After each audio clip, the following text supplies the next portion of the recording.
joining us and sharing that insight. Now we move on to our next news. Why UN sanctions have come back into force on Iran. France, Britain, and Germany warned Iran against escalatory action today as deep UN sanctions on Tehran came back into force following failed last-minute nuclear talks.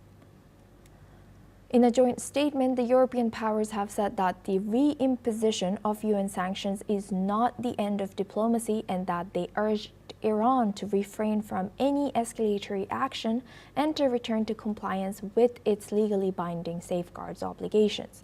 U.S. Secretary of State Marco Rubio urged all nations to implement restored UN sanctions on Iran. Rubio has also called on Iran to engage in direct talks with the U.S. after UN sanctions returned. Russian Foreign Minister Sergei Lavrov has said that the West is sabotaging diplomacy with Iran. Now we are joined by Professor Rohan Gunaratna again for this discussion. Thank you very much, Professor Rohan, for joining us and staying with us.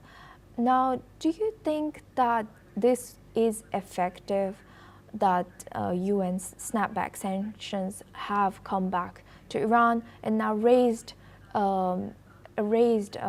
their rial price to 1.12 rial per dollars?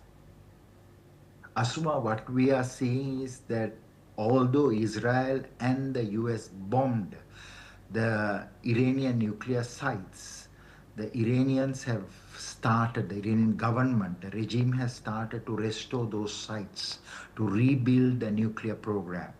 And they are moving to enriching uranium up to 90%. That will give them a functional nuclear weapon.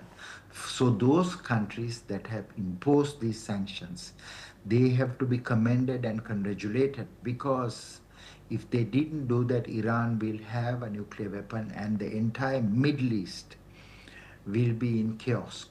The Saudis already have signed agreements with Pakistan, UAE, with India to secure their countries to have a nuclear umbrella.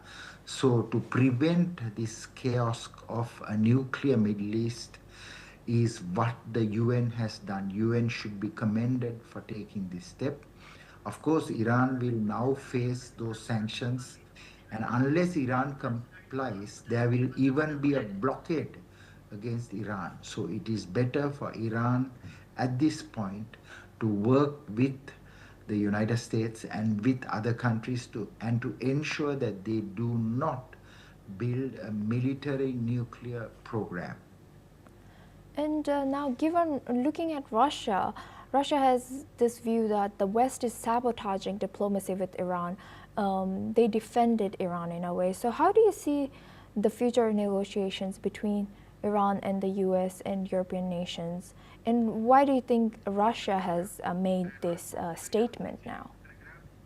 Russia is an ally of Iran. China is an ally of Iran.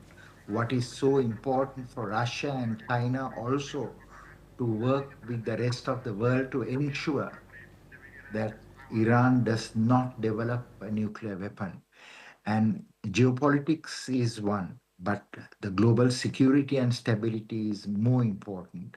So I hope that countries like Russia and China that have large capabilities and influence will work with the West to develop a plan of action where Iran will be able to ensure that there is no nuclear capability. A military nuclear capability will only cause instability and insecurity, not only the Middle East, but the world.